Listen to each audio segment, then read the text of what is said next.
Currently, over 1 crore registered MSMEs, employing 7.5 crore people and generating 36% of our manufacturing, have come together to position India as a global manufacturing hub. With their quality products, these MSMEs are responsible for 45% of our exports. To help them achieve higher efficiencies of scale, technological upgradation, and better access to capital, the investment and turnover limits for classification of all MSMEs will be enhanced to 2.5 and 2 times respectively. This will give them the confidence to grow and generate employment for our youth. The details are given in Annexure D. To improve access to credit, the credit guarantee cover will be enhanced.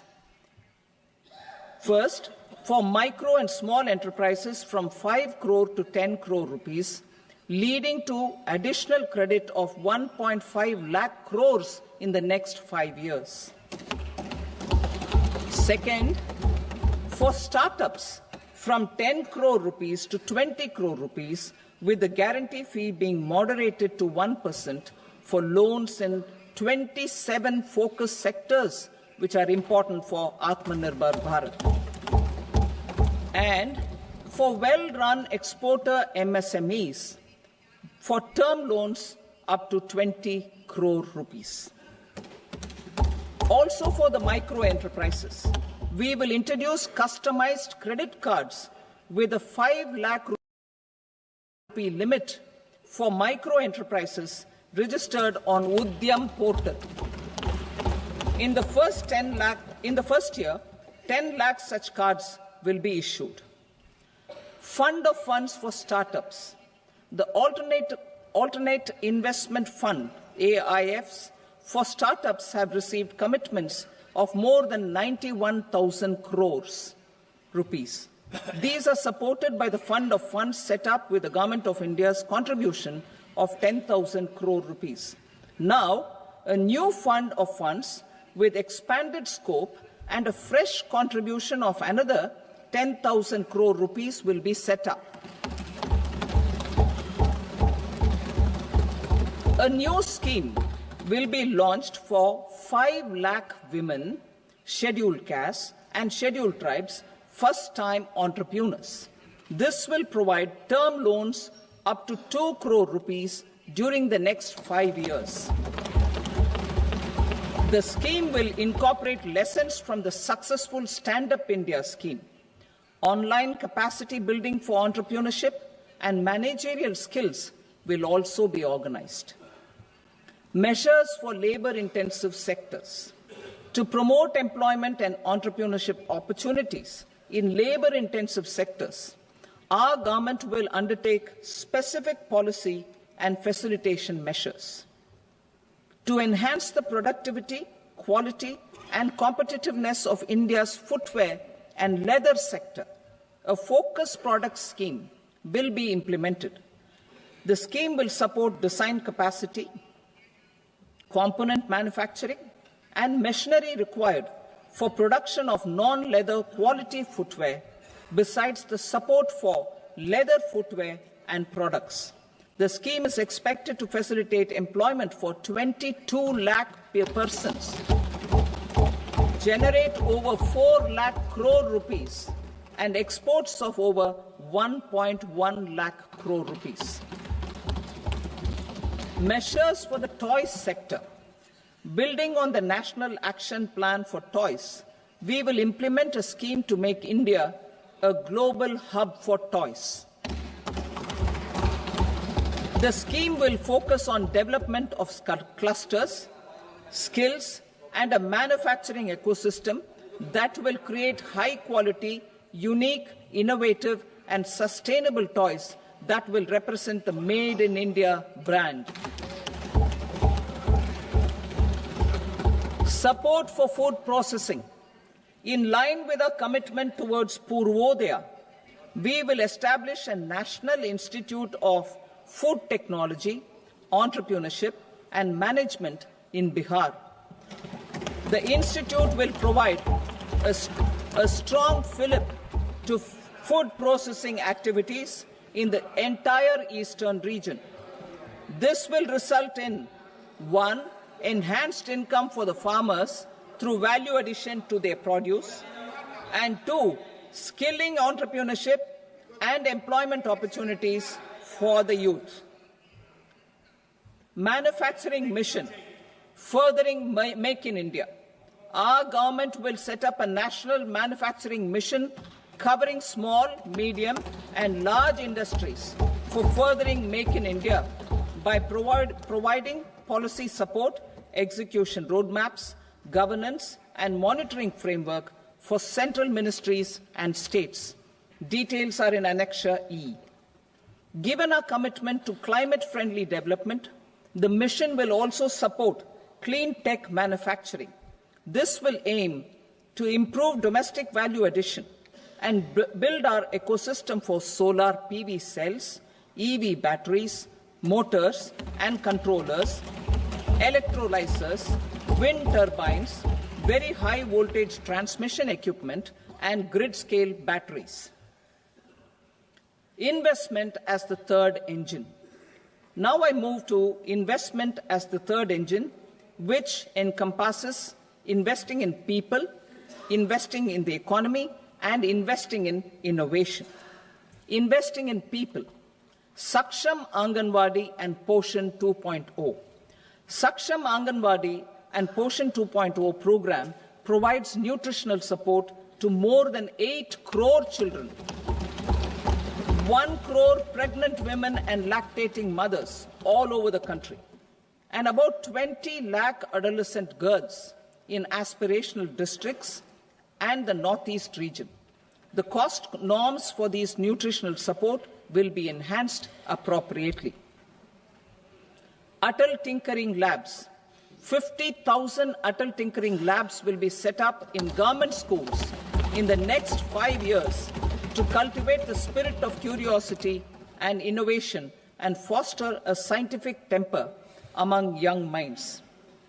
Broadband connectivity to government secondary schools and PHCs.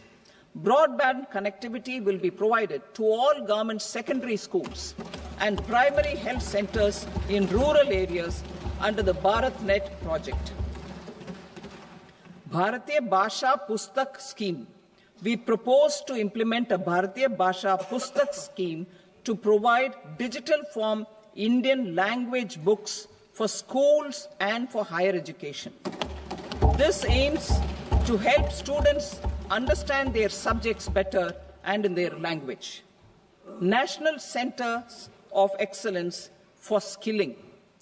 Building on the initiative announced in the July 24 budget, 5 national centers of excellence for skilling will be set up with global expertise and partnerships to equip our youth with the skills required for Make for India, Make for the World manufacturing. The partnership will cover curriculum design, training of trainers, and a skills certification framework and periodic reviews. Expansion of capacity in IITs. Total number of students in 23 IITs has increased 100% from 65,000 to 1.35 lakh in the past 10 years.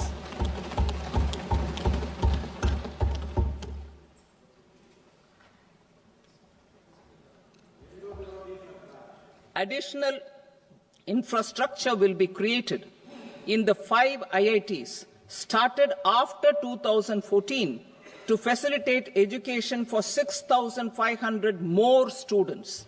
Hostel and other infrastructure capacity at IIT Patna will also be expanded.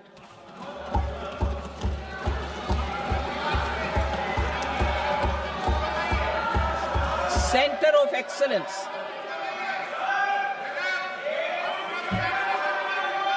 Center of Excellence in AI for Education. I had announced 3 centers of excellence in artificial intelligence for agriculture, health, and sustainable cities in 2023. Now a center of excellence in artificial intelligence for education will be set up with a total outlay of 500 crores. Expansion of medical education. Our government has added almost 1.1 lakh undergraduate and postgraduate medical education seats in 10 years, an increase of 130%. In the next year, 10,000 additional seats will be added in medical colleges and hospitals towards the goal of adding 75,000 seats in the next 5 years. Daycare and cancer centers in all district hospitals. Our government will facilitate setting up of daycare cancer centers in all district hospitals in the next 3 years. 200 centers will be established in 25-26 itself. Strengthening urban livelihoods. Our government has been giving priority to assisting urban poor and vulnerable groups. A scheme for socio-economic upliftment of urban workers will be implemented to help them improve their incomes, have sustainable livelihoods, and a better quality of life. PM Swanidhi scheme has benefited more than 68 lakh street vendors, giving them respite from high-interest informal sector loans. Building on this success, the scheme will be revamped with enhanced loans from banks, UPI-linked credit cards with 30,000 rupees limit, and capacity building support. Social Security Scheme for welfare of online platform workers. Gig workers of online platforms provide great dynamism to the new age services economy. Recognizing their contribution, our government will arrange for their identity cards and registration on the e-Shram portal. They will be provided health care under PM Jan Arogya Yojana. This measure is likely to assist nearly 1 crore gig workers.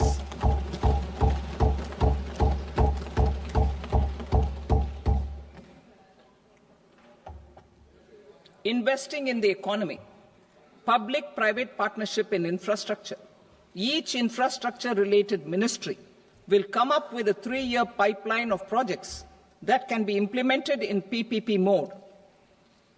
States will also be encouraged to do so and can seek support from the India Infrastructure Project Development Fund, which is a scheme to prepare PPP proposals.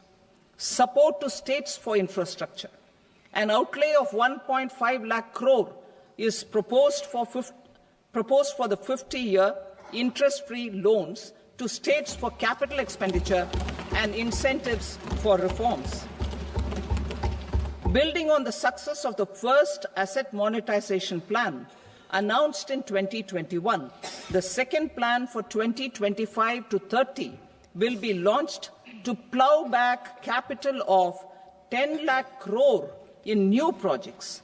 Regulatory and fiscal measures will be fine-tuned to support the plan. Jal Jeevan Mission. Since 2019, 15 crore households, representing 80% of India's rural population, have been provided access to portable tap water connections. To achieve 100% coverage, I am pleased to announce the extension of this mission until 2028 with an enhanced total outlay. The mission's focus will be on the quality of infrastructure and O&M of rural piped water supply schemes through Jan Bhagidari. A separate MOU or separate MOUs will be signed with the states and union territories to ensure sustainability and citizen-centric water services delivery. Urban sector reforms. Building on the July budget proposals, urban sector reforms related to governance, municipal services, urban land and planning will be incentivized. Urban Challenge Fund. The government will set up an Urban Challenge Fund of 1 lakh crore rupees to implement the proposals for cities as growth hubs, creative redevelopment of cities, and for water and sanitation purposes announced in the July budget. This fund will finance up to 25% of the cost of bankable projects, with a stipulation that at least 50% of the cost is funded from bonds, bank loans, and PPPs. An allocation of 10,000 crore is proposed in 2025-26. Power sector reforms. We will incentivize electricity distribution reforms and augmentation of intra-state transmission capacity by states.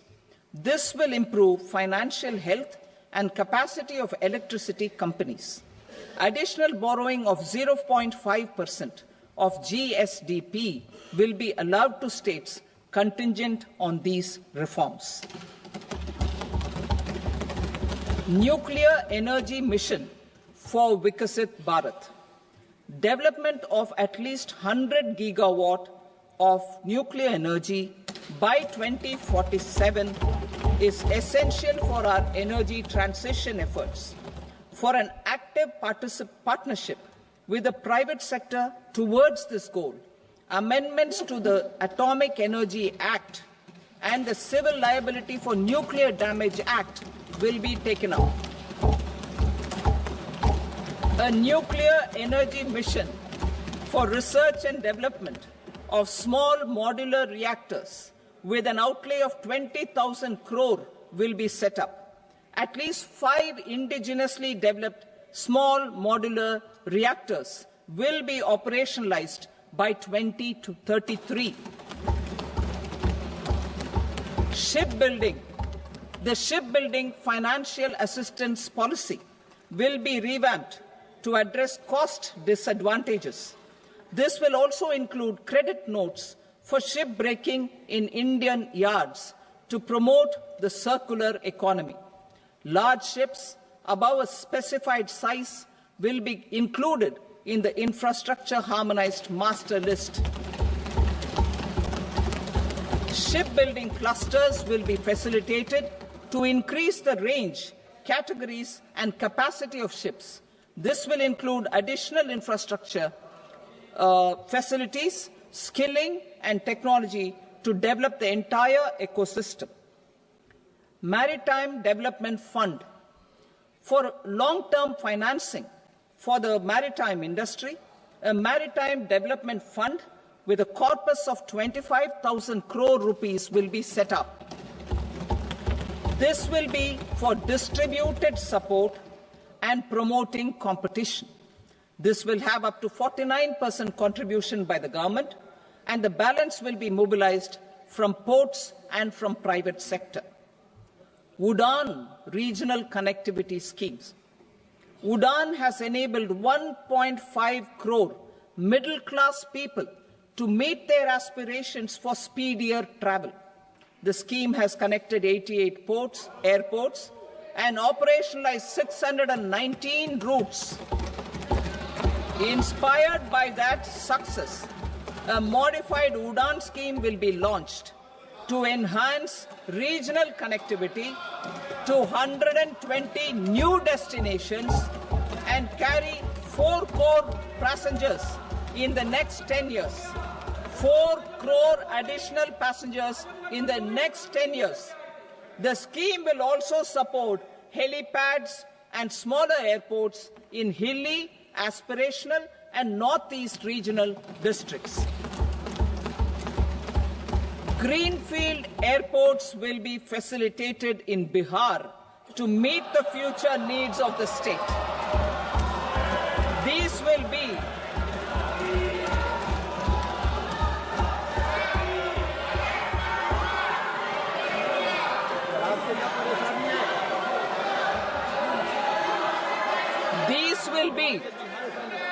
These will be in addition to the expansion of the capacity of Patna Airport and a brownfield airport in Beta.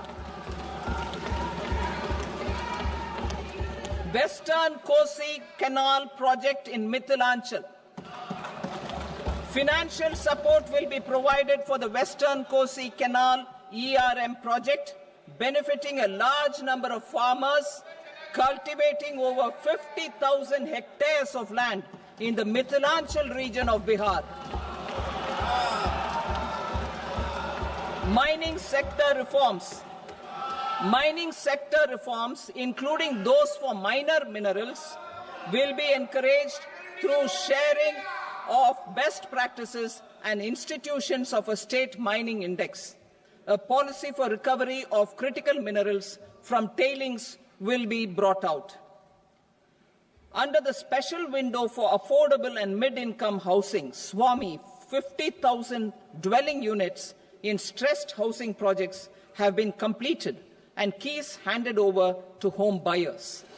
Another 40,000 units will be completed in 2025, further helping middle-class families who were paying EMIs on loans taken for apartments while also paying rent for their current dwellings. Building on this success, SWAMI Fund 2 will be established as a blended finance facility with contribution from the government, banks and private investors. This fund of 15,000 crore rupees will aim for expeditious completion of another 1 lakh units. PM Gati Shakti data for private sector. For furthering PPPs and assisting the private sector in project planning, access to relevant data and maps from the PM Gati Shakti portal will be provided. Tourism for employment-led growth. Top 50 tourist destination sites in the country will be developed in partnership with states through a challenge mode. Land for building key infrastructure will have to be provided by the states. Hotels in these destinations will be included in the infrastructure harmonized list. The following measures will be taken for facilitating employment-led growth: organizing intensive skill development programs for our youth, including in institutes of hospitality management, providing mudra loans for homestays, improving ease of travel and connectivity to tourist destinations, providing performance-linked incentives to states for effective destination management, including tourist amenities, cleanliness, and marketing efforts, and introducing streamlined e-visa facilities along with visa fee waivers for certain tourist groups. Continuing with the emphasis on places of spiritual and religious significance, in the July budget, there will be a special focus on destinations related to the life and times of Lord Buddha. Medical tourism and heal in India. Medical tourism and heal in India will be promoted in partnership with the private sector, along with capacity building and easier visa norms. Investing in innovation. To implement private sector-driven research, development and innovation initiatives announced in the July budget, I am now allocating 20,000 crore rupees for this purpose. A deep tech fund of funds will also be explored to catalyze the next generation startups as a part of this initiative.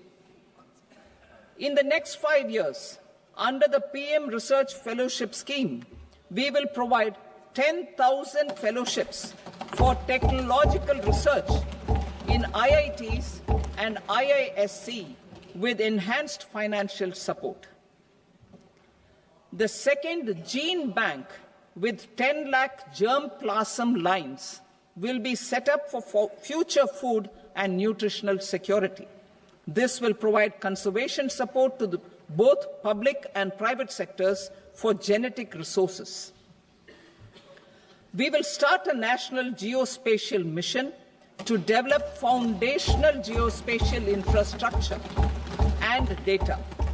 Using PM Gati Shakti, this mission will facilitate modernization of land records, urban planning, and design of infrastructure projects.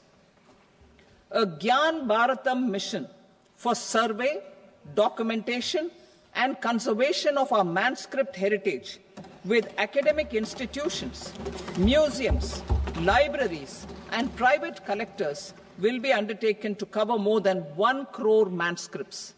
We will set up a national digital repository of Indian knowledge systems for knowledge sharing. Now I move to exports as the fourth engine.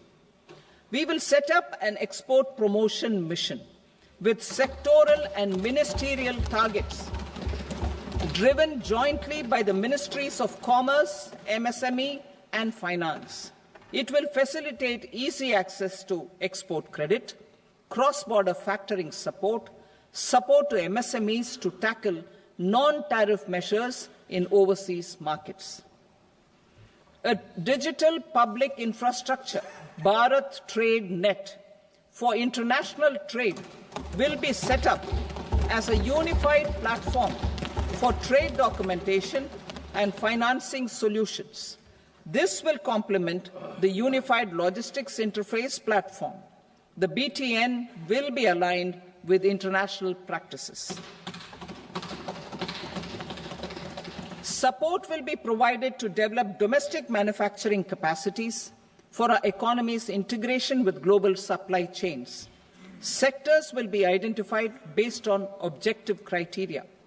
Facilitation groups with participation of senior officers and industry representatives will be formed for select products and supply chains. Through this, there are huge opportunities related to Industry 4.0, which needs high skills and talent. Our youth have both. Our government will support the domestic electronic equipment industry to leverage this opportunity for the benefit of our youth. A national framework will be formulated as guidance to states for promoting global capability centers in emerging Tier 2 cities. This will suggest measures for enhancing availability of talent and infrastructure, building bylaw reforms, and mechanisms for collaboration with industry. Our government will facilitate upgradation of infrastructure and warehousing for air cargo, including high-value perishable horticultural produce. Cargo screening and customs protocol will be streamlined and made user-friendly. Reforms as the fuel. Over the past 10 years, our government has implemented several reforms for convenience of taxpayers, such as faceless assessment, 2, taxpayer charter, 3, faster returns, 4, almost 99% returns being on self-assessment, and 5, Vivad Se Vishwas scheme.